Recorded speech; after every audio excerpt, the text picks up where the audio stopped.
বাঁশ দিয়ে গ্লাস বানানো দেখাচ্ছে উনি।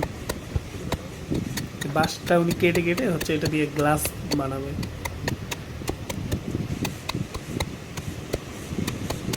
ও, ওনারা এত নিখুঁত ভাবে এগুলো কাটতে পারে কিভাবে, মানে প্রশ্ন এটাই।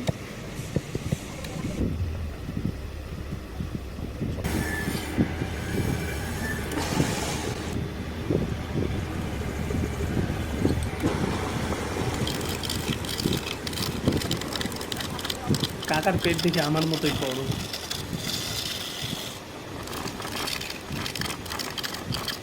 কত সুন্দর বাঁশটা সাইজ করে নিচ্ছে।